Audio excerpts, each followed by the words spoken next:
guys! Welcome to another week of streaming. I'm super excited that you guys are here. Very nice to see you. What time is it there? It is 10:30 for me, 10:30 a.m. for me. Nice, bright and early day. The weather's been kind of crappy in LA, but today's a really shiny, beautiful day, and I'm excited to be here with all of you guys. I see that so many of you guys are on the chat already.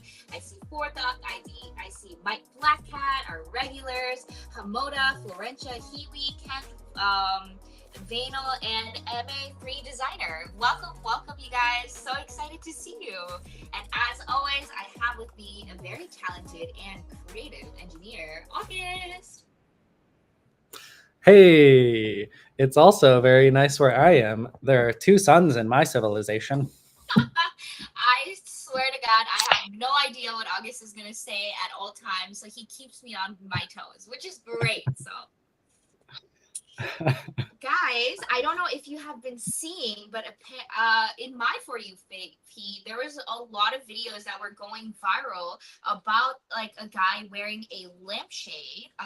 And they were like being a fashion boss. And let me see if I can find the video for you. But like this person was wearing a lampshade as like a hat, and they were like voguing and dancing. And I just thought that was so fun that I decided to make my own effect for it. And I want to show it off to you guys. It just got approved, so I'm excited. Here.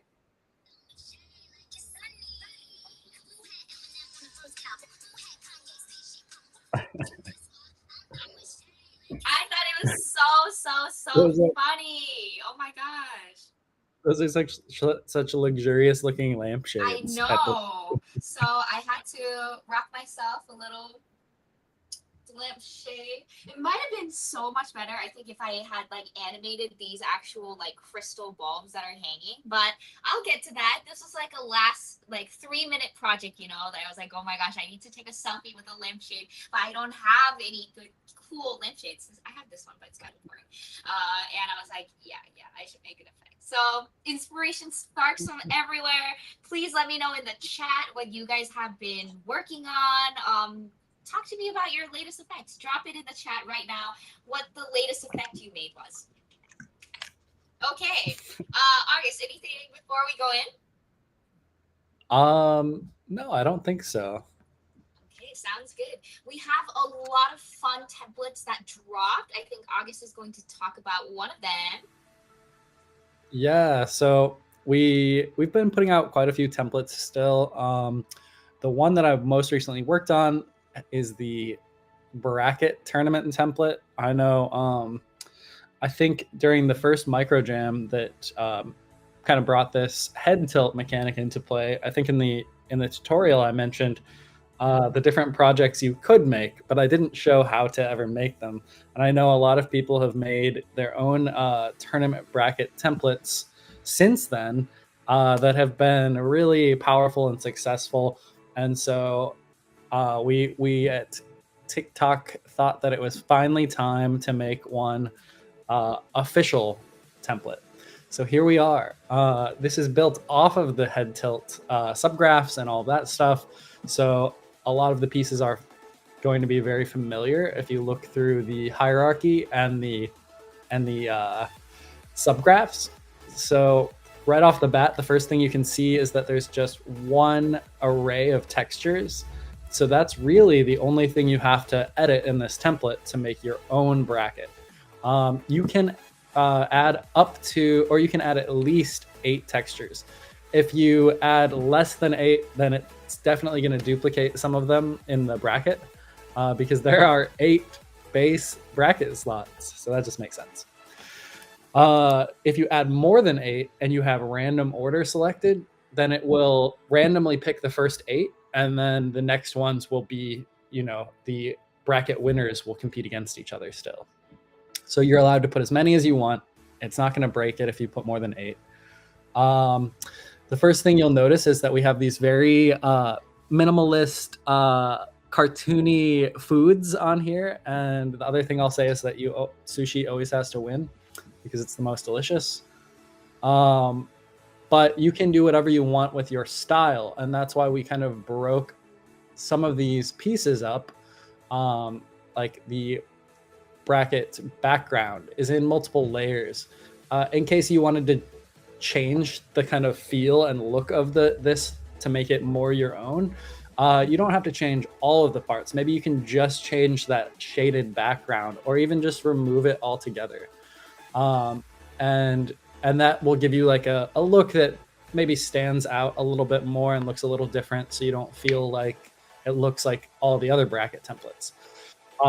So yeah, I think you can make it quite unique and quite your own, because of the way that we built it.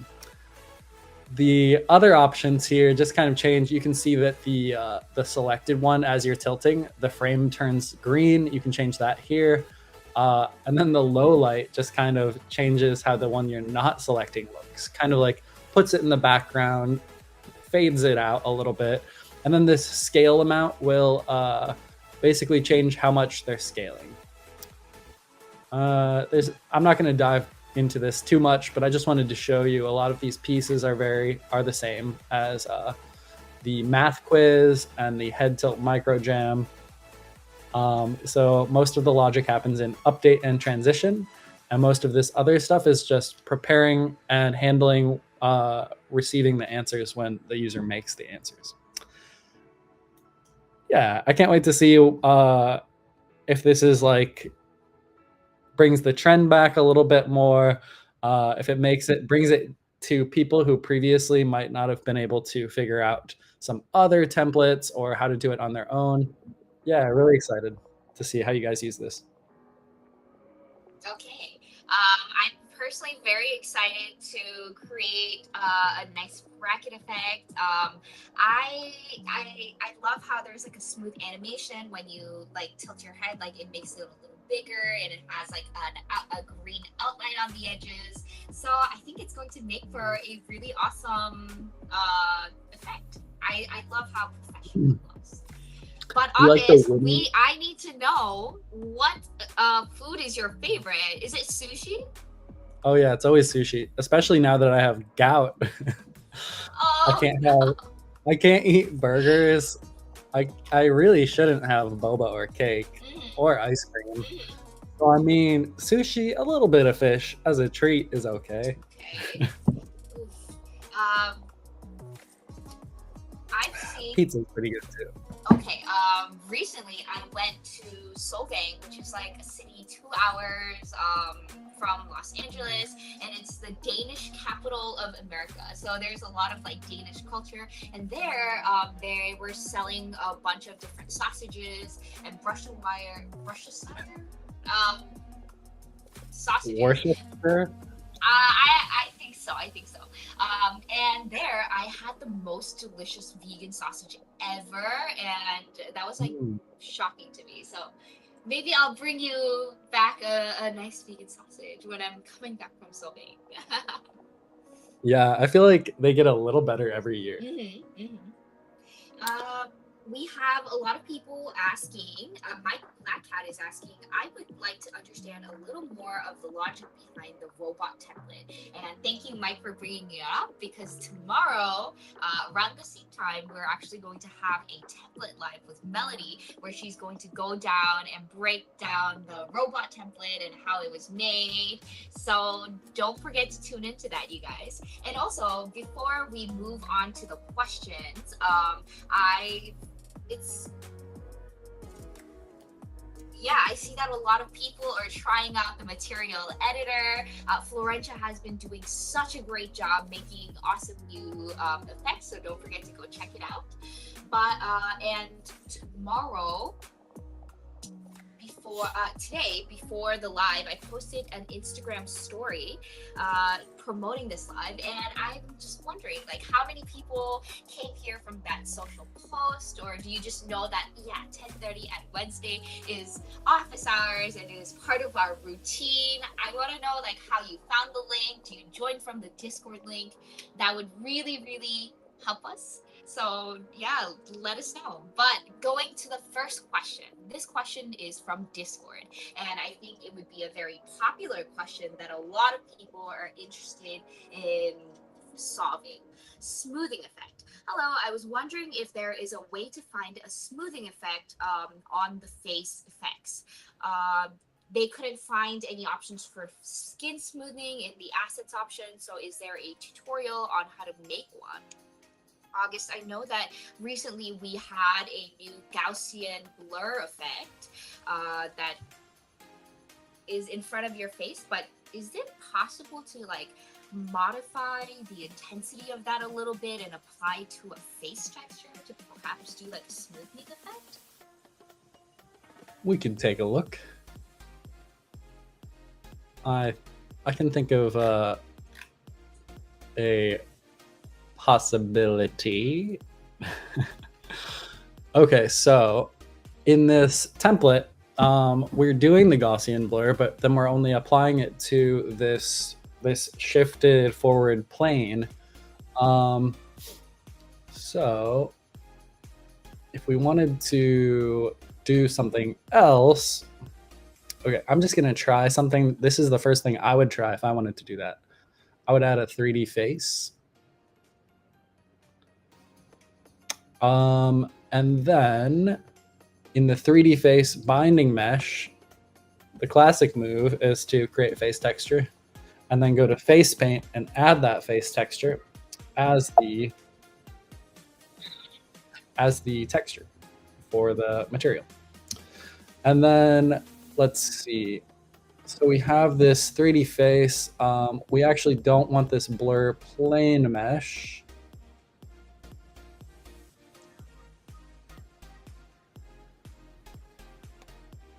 Let's see. It's using the Gaussian blur material. So let's see. If we just use the Gaussian blur material, I'm just curious how that looks. So it'll blur the whole face. Let's mess with it. It looks kind of bad at first, but let's just mess with it a little bit and see how we can get it to look. So the first thing I would do is the darken or brighten. I would just set it to 50, I would think, right? But yeah, I would just keep it at 50. That's just like not darkening or brightening. But it does look like it's darkening a little bit, so you might have to play with it. And then the blur amount. The other thing you'll want to do for sure is go to the 3D face binding mesh and uncheck fill eyes and fill mouth, because you don't want to blur the eyes or the mouth. But keep in mind that this technique will also blur the beard and the edge of the face. So you'll have to add, I think, something a little extra. So maybe instead of doing it this way, we can do like a first pass here, where, well, let's keep that on for now. We'll do a post effect, custom, and we'll add in our Gaussian blur, and we'll just do this. We'll change where the camera is outputting so that it's not just rendering to the screen, and we'll output to, well, actually, final render output. Let's just do that for now. And then in our face paint, we'll switch the 3D face back to face paint, and we'll just use our pre-baked blur from this post effect instead of trying to blur directly in the mask, and see if that looks a little better, because then we'll be able to mask the edges. So, okay, 3D face, we're switching this back to face paint the classic way. And in face paint, instead of the regular, oh, right. I think we would have to specifically blur this texture. So we would have to make this a 2D camera. Let's see. Okay, it's possible. It's possible. Let's create a render texture. So this is a bit of a workaround, and I also want to mention there is a lot of face filtering. There are a lot of face filtering options in like the pre-filter. So when you're on the app and you're recording, if you turn on those face adjustments, they will show up in your effect. You just have to remember to use the right layers and stuff. So if you're gonna, I'll go into that more after this. Let's get this working first. So in the post effect, what we want to do is change the camera to a 2D camera by switching perspective to ortho. And in TikTok Effect House, ortho height for a normal 2D camera is going to be 20. 20 will match the coordinate system. So yeah, not much else to say about that. And then once we do that, we can add a 2D screen image here. We don't need to use the actual 2D camera. And then here we'll put the face texture. And let's just turn this off for now and see what this, oh yeah. So we can't see what this is actually rendering because it's rendering to a render texture. Or no, it's rendering the final render out. So what do we have here? Should be just this image, right?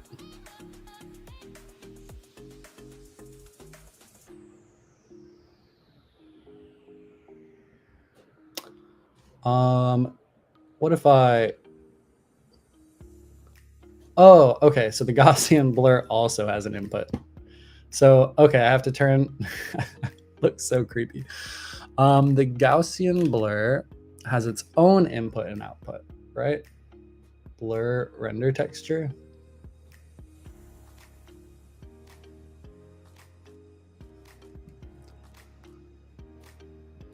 Well, okay. I guess we'll go into the material editor and take a peek.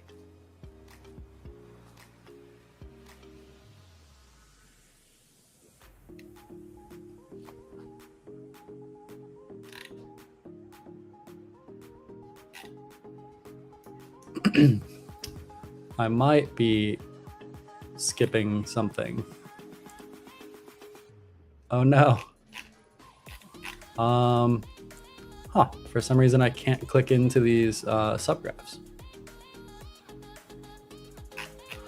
So I can't see what they're, oh, main texture, I guess we'll just follow this path to see what they're sampling. Oh no, it's like frozen. So the Gaussian blur main texture. So I guess it's that blur render texture.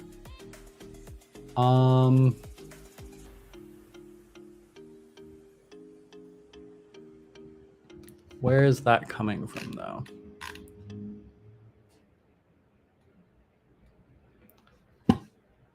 Okay, so it has the input texture of filter render output. So this is a render texture that was created for some reason.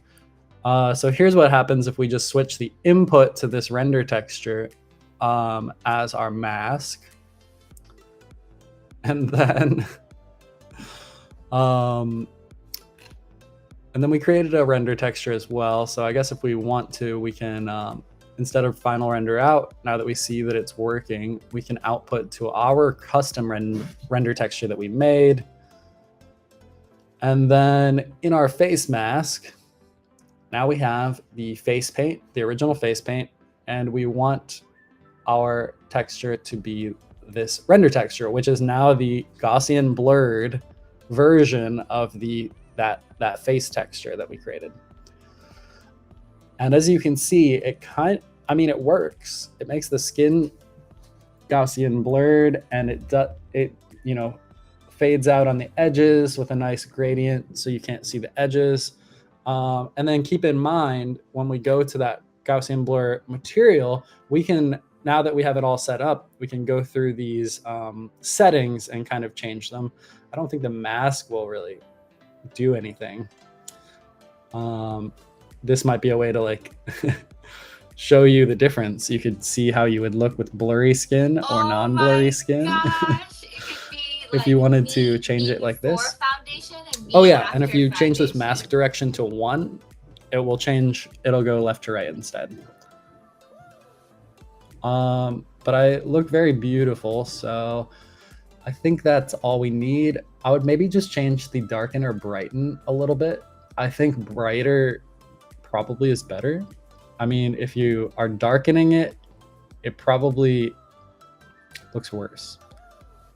You look gorge-tastic, August. This kind of looks like a spotlight is on me. But yeah, don't lighten too much, because look. Yeah. the part where the mouth collides looks a little weird if it's too bright. And the best part of it is because this is taking from your original screen texture, it will be according to your skin tone, right? Right. Yes. I can hear all of the makeup creators going wild in the background. I was just telling people like, oh my gosh, this, you know how you did the mask thing? It was like me before foundation and me after foundation.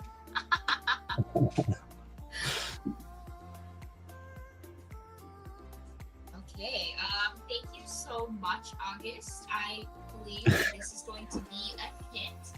Moving on to the next question. August, do you think you can share this project file? Sure, I'll save this. I'll just save this and then I'll share it. Okay, sounds great. Thank you. Question number 2 from Florentia. August, I want to learn how I can make a drag and drop effect. She has 8 pictures and she wants the person to choose 3 images from them and put them in the 1, 2, 3 position. Ooh, I love that. That's like a perfect use of my favorite subgraph that I've been thinking, how can I get it more airtime? Wow, that's perfect, Florentia. What a great question. Okay, let's do this. So we'll do 3 images, right? And we'll say, I should have made 1 small and then duplicated, but this should be fine. So I'll move these 3. So you have these 3 options up top. And then also, we'll have these these categories at the bottom. So this is where you will drag them. So we'll just call this one right, and this other one we'll call left. And they could be like, I like this, or I don't like this, or they could be like, I have this, or I don't have this, or, a lot of different things.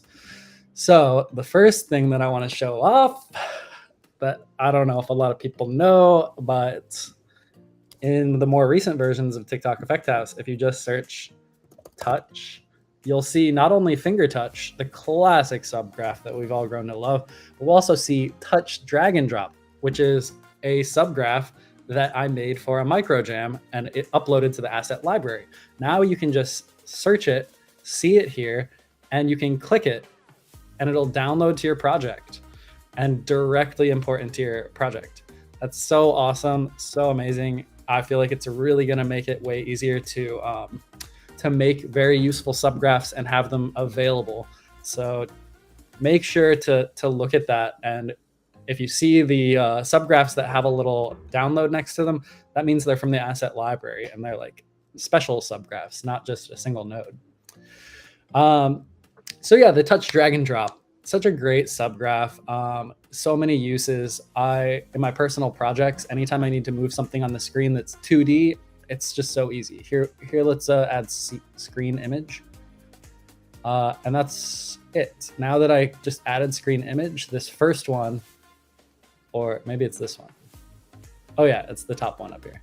So now you can just drag and drop it. And you not only can drag and drop it, but in your visual scripting, you have the option to make it snap to center. So if I did that, if I grab the corner, it'll always center the object. Maybe that's what your game, maybe that's useful for your game. And then you have all of these events for when you start grabbing, stop grabbing. You have the position that it's outputting as it drags. And then lastly, but very important if you want to do a game with a bunch of objects on the screen, you should create a variable. And that variable is going to be a global variable, very important. Touch. Well, you can just call it global grab so that you can see directly here that it connects to the touch drag and drops. So global grab is going to be a Boolean value. Boolean is just true or false, and it's just going to keep track. So when you create a global Boolean variable, it's going to default to true, and that's fine. You can leave it like that. Now what we want to do is have a set and a get. And you don't have to do this. This is extra, but I just want this, since I'm using my own favorite subgraph, I want it to work as best as it can. So when you plug in this global grab, now it is keeping track and passing it around to other subgraphs so that they can globally know when you're currently grabbing something. So now if I do this, now all we have to do is duplicate this, and now it's a much more robust subgraph because it can communicate with the other subgraphs. So now we have 3 objects. So we'll just set these in here. So now we have screen image 1 and screen image 2. And now if we do this, because we've set up the global grab, if I click over top 2 of them, it will only grab 1. Let's take a look at what happens just really quickly, and then I'll just undo. Without the global grab, if you don't feel like setting that up, here's what will happen. These 2 are overlapped here. So now I'm grabbing both of them. So if I drop them here and then I'm clicking on all 3 of these, it's going to grab all 3. Each of these separate subgraphs doesn't know that the other one is already grabbing, so they don't kind of step out of each other's way. They all just each grab their objects. So that's just good to know because sometimes you want that. So that would be how to do that. Just don't use the global grab. So yeah, this is basically the whole setup. And then if you wanted something else to happen, you probably want, well, first of all, you probably want left and right to be at the top so that they render behind. And let's just say this is red and this is green. And let's add a couple simple assets from the asset library just to make it look like something. Does anybody have a favorite 2D asset? We'll do shark. Shark is cute. We'll do oh my 3 God, there's sharks. so many different kinds of sharks. I know. This is a cute shark. I like it. I was just telling people on the comments, like, guys, what do you think you can create with this template? And then I said, like, ooh, choose the Pokemons that you want to take with you on your journey. So there's like a bunch of Pokemons, and out of them, you only have to select 3 to make your best crew. That's great. That's pretty good. Oh, cool. They're animated textures too. That's a great example to show off that animated textures work just the same as others. So we'll just put these in here and they'll still drag and they'll still drop. Oh, did I only download 2, I guess? Whoops. Well, the 3rd one will just be camera texture. Well, definitely I'll select me in the green section. I will definitely choose August to be a part of my Pokemon Shark crew. So definitely me. This shy one, let's give him a chance. Okay, This okay. guy looks psychotic, so we also need him on our team. There's no bad sharks here. Um, and then lastly, let's just do a simple thing, just to show you how to really get the most out of this. So we'll set this scale. We'll do a remap. And we'll say whenever you're within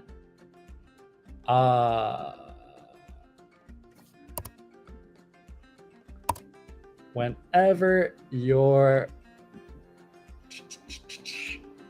well, this one will be 0, and then this will be the max distance. So let's say 100 pixels. And then we'll say chompy lol. No. Okay, right side. So right side position, get position, and we'll use this position.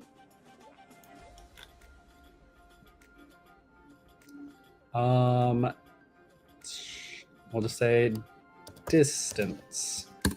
Distance is a great node because it's basically just some math to tell you the distance, and a lot of programs don't have a simple thing like that.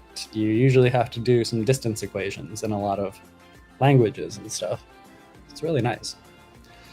Then we'll clamp it, and then we'll put it here. Okay, it'll automatically data convert, so the number turns into the vector 2, and then as you drag. So I think, I'm pretty sure. Oh wait, this is set up for this one? No. Okay, it is this one, but wow. I didn't make the range large enough. I think we want to set this to 300.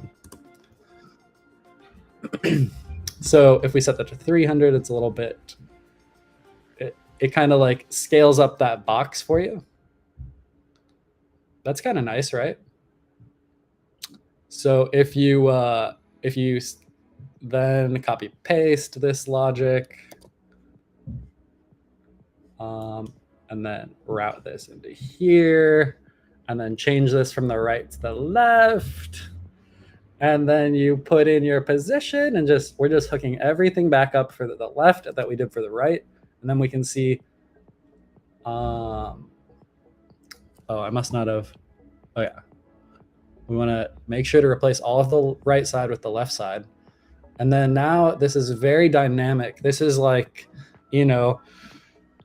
it feels so good when things are reacting to where you're dragging over them. It's like it feels like more alive. So if you can hook up stuff like this, I think people will just want to play your games or things like that a lot more. Just changing the scale like this so that, all you have to do is change the scale. Maybe you could change the color, make it more saturated, something like that. Yeah, I think that's everything I would do for that one. I hope people found some of these things useful and like this, want to use this touch drag and drop.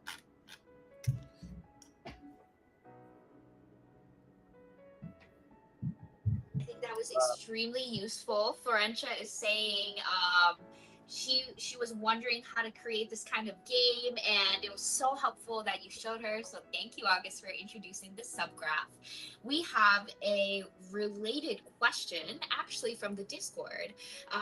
They are also interested in creating something like this where you use your finger to scale to move the object around, but if you touch on the other object, like collide, or one image goes on top of the other object, the object on the top grows in scale, and then if you're not colliding anymore, it goes smaller. So I think maybe just a little tweak here and there may be able to achieve that effect. Yeah, totally. Oh, you're asking how to do that? Yeah. So you mean make these other objects, the the other draggable ones change size? Yeah, let's say before you had like a green area, right? Let's say you drag a photo of yourself on the green image and your photo gets bigger. And then like if it's not on top of the green, it is small again. I see. Yeah, so that's kind of the opposite of what we're doing here then, I guess. I want to keep this example here, so maybe I'll use, maybe I'll kind of do a similar thing with one of these sharks.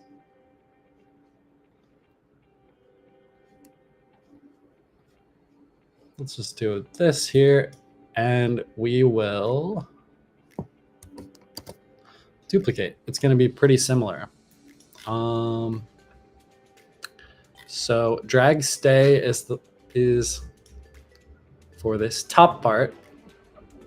And if you saw just while you were talking, I just added this little part.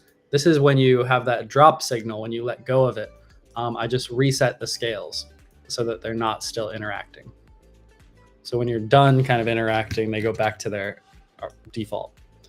Okay, so let's see. This touch drag and drop is for screen image 1. So if we want to, we can, well, so that's a little bit more dynamic. If you have, the reason this first one works so well is because each of these drag and drop objects is going to only interact with one or two. Once you, so you notice I have like one for the green, one for the red. If we want it to interact when it's over another draggable object, then as soon as you get 4 or 5 draggable objects, then for each of your objects, you have to have your drag and drop subgraph. It has to have 5 of these. So then you have 25 of these kind of little growth sections that you could put into a subgraph actually, and it would look a lot neater. But with only 3, maybe that works still. But yeah, it's the type of thing you would want to find a different way if you were going to do a lot of objects or like a dynamic amount of objects. So, okay, the first thing is we'll just make it interact with the other sharks. So we'll say right is screen image, right?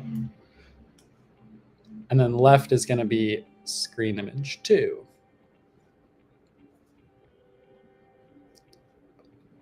And then for each object that you want it to interact with, you'll have to create another one of these subsections.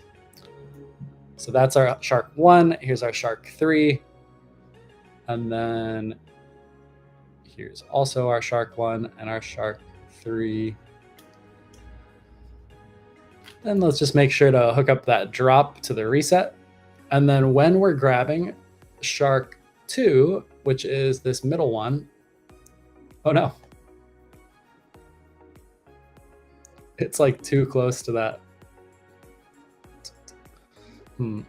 Oh, wait, it's still making the screen image 1 scale up. Why is it doing that? Let's see.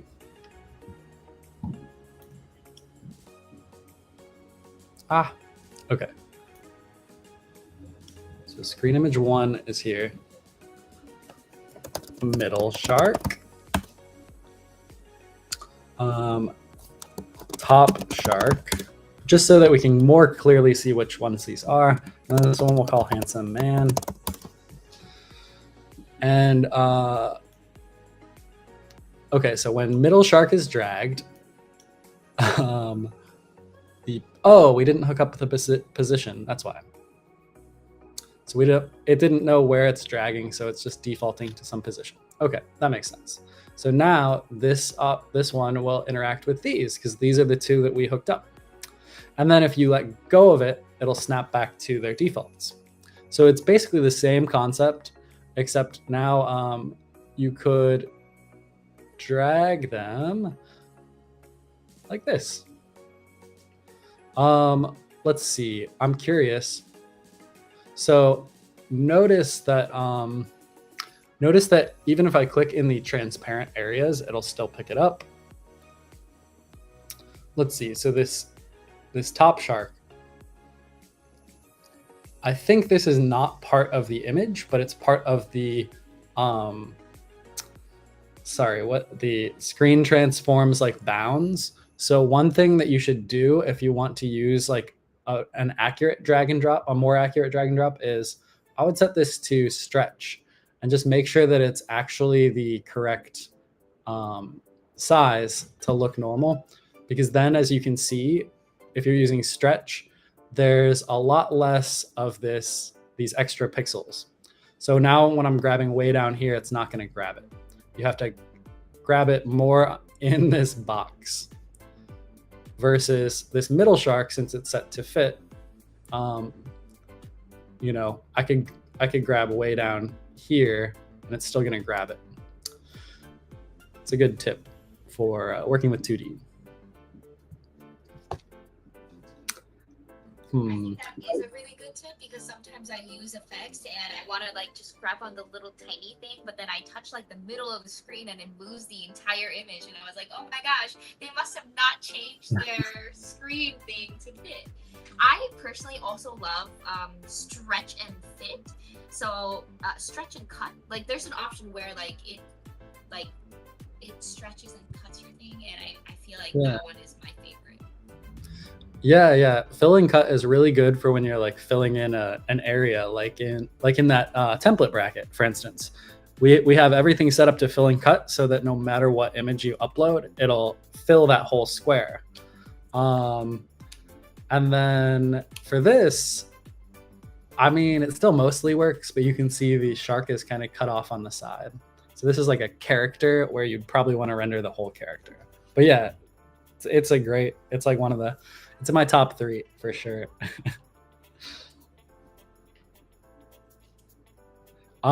So are there any other, should we move on to the next question? I can save this file. It seems like a pretty useful. was just saying that. I was just going to ask you. She says, this file is amazing. Ha ha ha. Can you please share and save and share it? We'd be happy to, Florentia. I can't wait to see what you make with it. And if you do, please share it on the live channel. We're always like looking through your works, and it just feels so happy and rewarding to us that like you guys are making stuff from the projects that we've provided or something that we talked about in office hours. So please do that. And actually, me and August was just talking like, hey, maybe we should do a live next week where we just go over all of the projects that was created during the live, and then we can go over them together, see how you guys use your perfect smart brains, creative brains to make an amazing project. So guys, if you make something, please let us know. Okay, last question of the day. This was something that I also had a question of. Set visibility versus set enable. What is the better choice for FPS stability and reduced RAM usage? But more of like, what's the difference between set visibility and set enable for people who don't know? Okay, so set visibility is, without going too crazy deep into this, we in TikTok Effect House we use an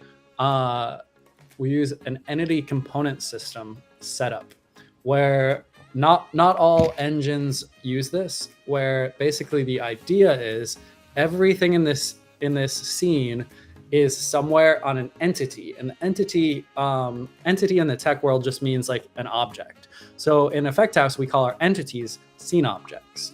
So our scene object then holds components on it, and we see these as like a transform or an image, and these are little things that you could add to it. So realistically, the most basic scene object, if we just add it, let's just add a regular scene object. You'll see it has a transform. You can't remove it. So the transform is like the component that is pretty much on everything. You really can't remove it.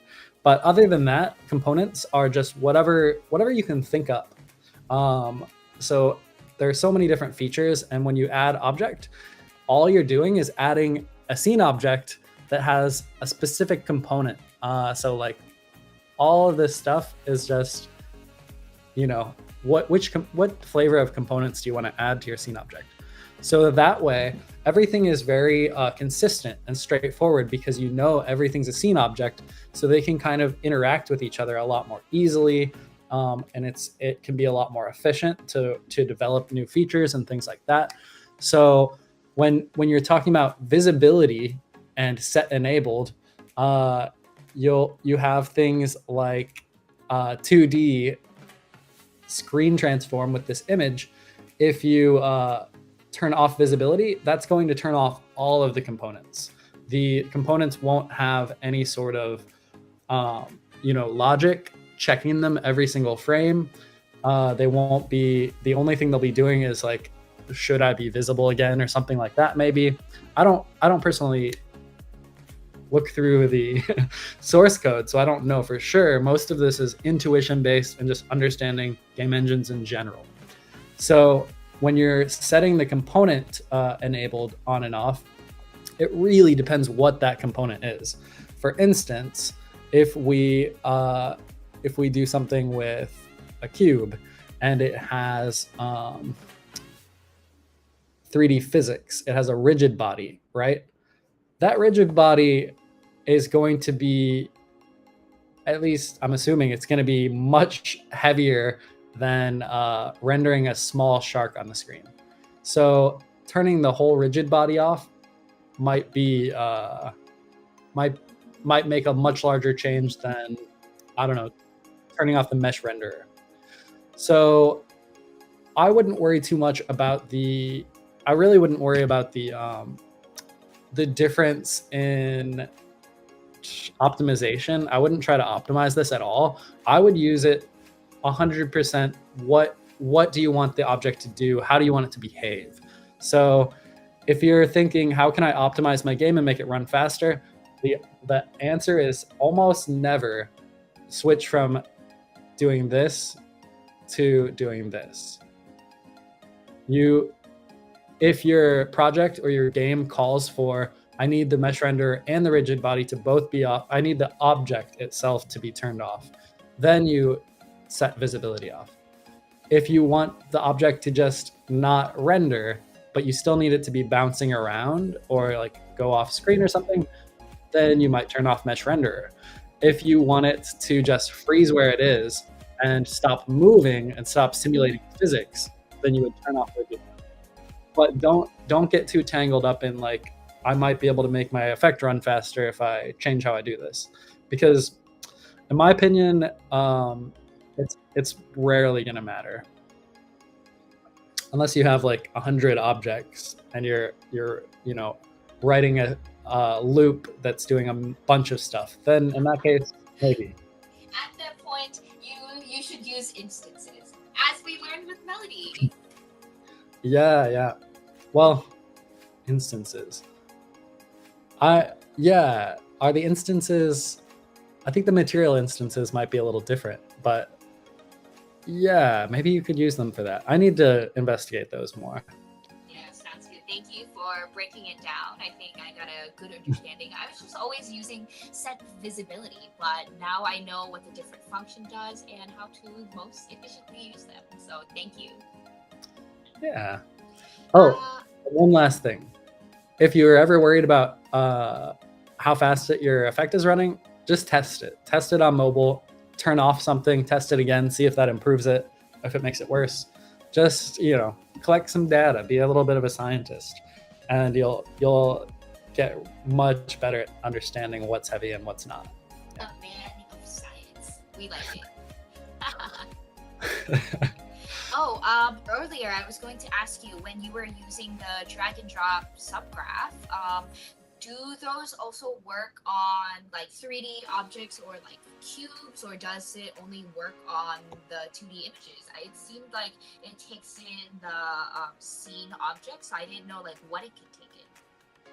Yeah, unfortunately, it's using the scene objects so that it can grab the image and the screen transform both. so you don't have to put in two things.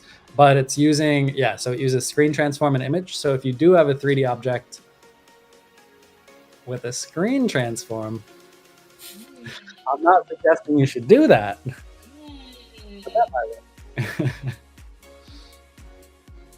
Or maybe, is it possible to even link the 3D object under a 2D screen image as a child object? Well, I think at one point there was. But I don't, it seems like it's purposefully blocked, probably for a good, adding a mesh render. And I think if you add a 3D object, I don't think you can add a screen transform to it. Is it possible to just drag them under like a 2D screen image in the hierarchy, or is that also banned? That's a great idea. Let's and then we just leave the screen image empty and kind of use that, I guess, just as like a dragging point. Huh. I wonder why it's rendering black. Oh. Huh.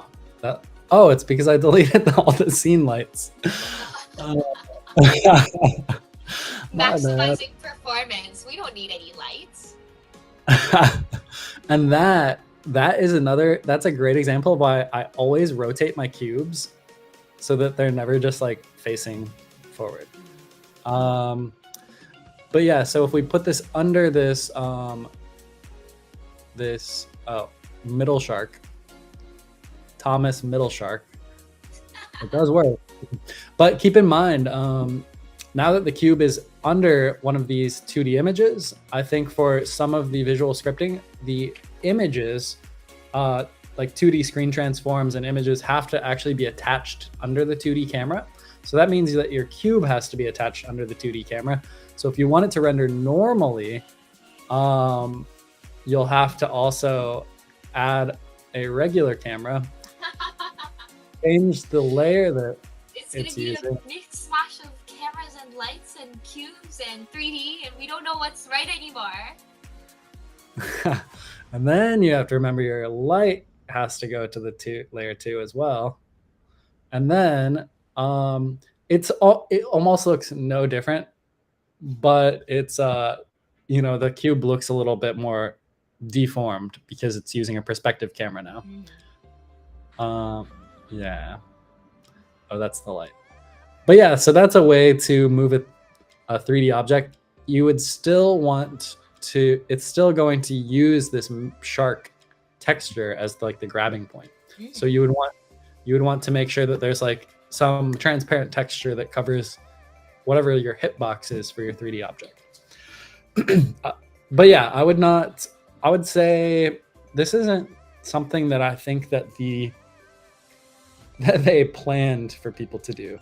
So keeping that in mind, I'm breaking the program every day, and now I'm wondering if we can even add like some kind of rigid body or collision to the cube, and we can like move the cube around and make it interact with the falling balls.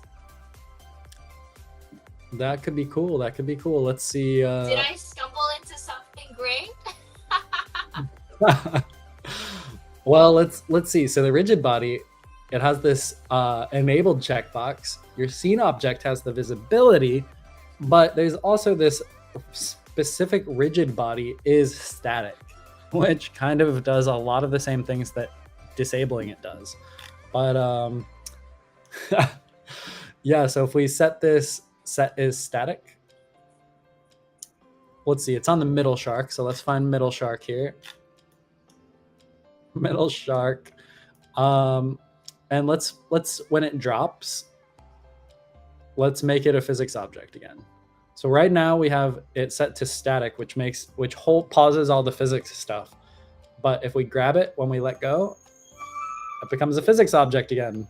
So yeah, this could be a great way to allow users to grab a 3D object and then place it somewhere and let it go.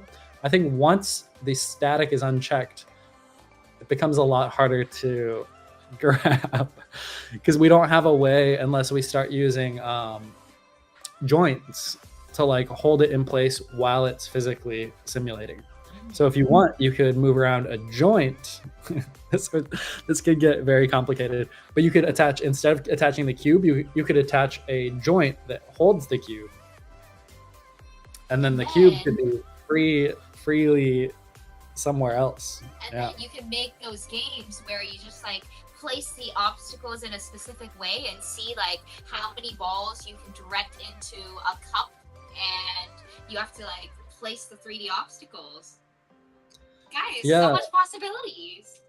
I really like this because I think being able to move the object around the screen, drag and drop, just by using this subgraph, and being able to do it now with 3D objects potentially, before you roll them somewhere, that could be really big for like something that's just kind of easy-ish to set up. High five, Augie. We did it on the live, and also high five Florentia. Let's high five.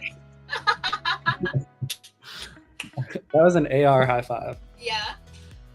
Addie is asking, is the collision info now outputting data correctly? Mine, for Addie, it didn't output anything in the array earlier.